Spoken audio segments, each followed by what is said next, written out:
नमस्कार. चला, आज एका खूप महत्त्वाच्या विषयावर बोलूया. हवामान बदलाचं जे मोठं आव्हान आपल्यासमोर आहे, त्याला भारत कसा सामोरा जातोय, हे आपण अगदी सोप्या भाषेत समजून घेऊया. भारताच्या या मोठ्या योजनेचा प्रत्येक पैलू आपण एकत्र उलगडून पाहू. तर मूळ प्रश्न हाच आहे नाही का, की 1.4 अब्ज लोकांचा आपला देश हवामान बदलाच्या या जागतिक संकटाला नेमकं कसं तोंड देतोय? चला, याच प्रश्नाचं उत्तर शोधायला सुरुवात करूया. या संपूर्ण विश्लेषणात आपण सगळ्यात आधी भारताच्या प्रगतीचा एक अहवाल पाहणार आहोत. त्यानंतर भारताच्या रणनीतीचे 3 मुख्य स्तंभ कोणते आहेत, म्हणजे हरित विकास, बदलत्या हवामानाशी जुळवून घेण्याची क्षमता आणि लोकांचा सहभाग, ते समजून घेऊ. आणि मग शेवटी जागतिक पातळीवर भारत नक्की काय भूमिका बजावतोय यावरही एक नजर टाकूया. चला तर मग सुरुवात करूया पहिल्या भागापासून, भारताचा हवामान प्रगती अहवाल.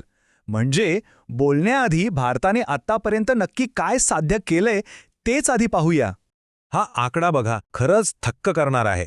भारताने आपल्या उत्सर्जन तीव्रतेत, म्हणजे काय तर GDPच्या प्रत्येक युनिटमागे होणारं जे उत्सर्जन असतं, त्यात तब्बल 36% घट केली आहे.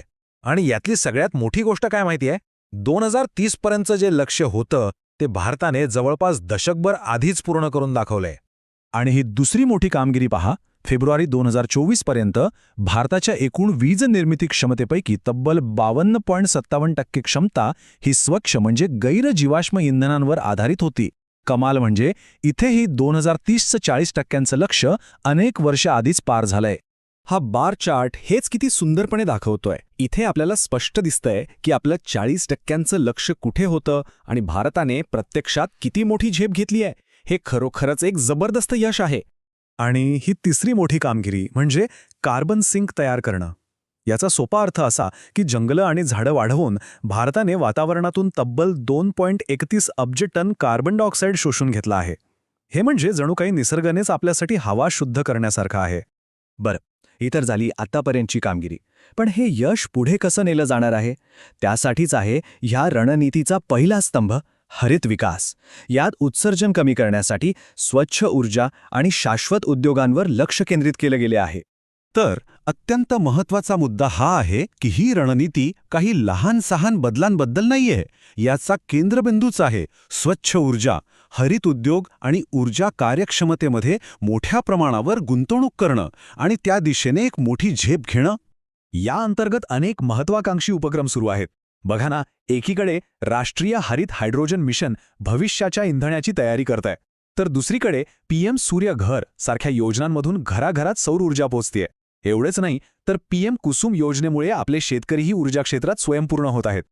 आता वळूया दुसऱ्या स्तंभाकडे, लवचिकता निर्माण करणे. म्हणजे काय तर इथे फक्त उत्सर्जन कमी करण्यावरच नाही, तर हवामान बदलाचे जे अटळ परिणाम आहेत त्यांना तोंड देण्यासाठी तयारी करण्यावर भर दिला जातोय.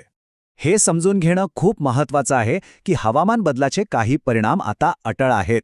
त्यामुळेच या स्तंभाचा उद्देशच हा आहे की आपले समुदाय, आपली शहरं आणि आपल्या नैसर्गिक परिसंस्थांना या बदलांसाठी तयार करणे, त्यांना मजबूत बनवणे. आणि यासाठी अनेक ठोस उपाययोजना राबवल्या जात आहेत. उदाहरणादाखल मिष्टी योजनेतून खारफुटीची वनं पुन्हा उभी करून किनारपट्टीला एक नैसर्गिक संरक्षण कवच दिलं जातंय. तर शहरांना उष्णतेच्या लाटांपासून वाचवण्यासाठी हीट ॲक्शन प्लॅन्स तयार होत आहेत आणि आपत्कालीन पूर्वसूचना प्रणाली अधिक सक्षम बनवली जात आहे. आणि आता येतोय अंतिम आणि तिसरा स्तंभ, लोक आणि धोरण. भारताच्या रणनीतीचं हे एक खास वैशिष्ट्य आहे, जिथे उच्चस्तरीय सरकारी नियोजन आणि तळागाळातल्या लोकांचा सहभाग यांचा एक सुंदर मेलाप साधला गेलाय. या स्लाइडवर हे अगदी छान स्पष्ट केलं आहे. एका बाजूला सरकार राष्ट्रीय आणि राज्यस्तरावर मोठ्या योजना आखत आहे, तर दुसऱ्या बाजूला लाईफस्टाईल फॉर एन्व्हायरमेंट म्हणजे लाईफसारख्या चळवळींमधून प्रत्येक नागरिकाला पर्यावरणपूरक जीवनशैली जगण्यासाठी प्रोत्साहित केलं जात आहे. पण थांबा, भारताचे हे प्रयत्न फक्त देशापुरतच मर्यादित नाहीयेत. जागतिक स्तरावरही भारत हवामान बदलाच्या या लढाईत नेतृत्व करत आहे. ते कसा? चला पाहूया. भारताने अनेक महत्त्वाच्या जागतिक आघाड्यांना जन्म दिला आहे. आंतरराष्ट्रीय सौर आघाडी अर्थात ISA जगभरात सौर क्रांती घडवत आहे, तर CDRI सारखी आघाडी देशांना आपत्तीरोधक पायाभूत सुविधा निर्माण करण्यासाठी एकत्र आणत आहे. तर एकंदरीत आपण पाहिलं की राष्ट्रीय ध्येयांपासून ते सामान्य माणसाच्या सहभागापर्यंत भारताची हवामान रणनीती ही एक सर्वसमावेशक आणि बहुस्तरीय योजना आहे. यात उत्सर्जन कमी करण्यापासून ते बदलांशी जुळवून घेण्यापर्यंत आणि जागतिक नेतृत्वापर्यंत प्रत्येक पैलूचा विचार केलेला दिसतो. ही योजना नक्कीच खूप मोठी आणि महत्त्वाकांक्षी आहे, यात काहीच शंका नाही. पण खरा प्रश्न हा उरतो की कागदावरची ही प्रभावी योजना प्रत्यक्षात आपल्या सगळ्यांच्या सामायिक भविष्याला, आपल्या येणाऱ्या पिढ्यांच्या भविष्याला कसा आकार देईल यावर विचार करायलाच हवा.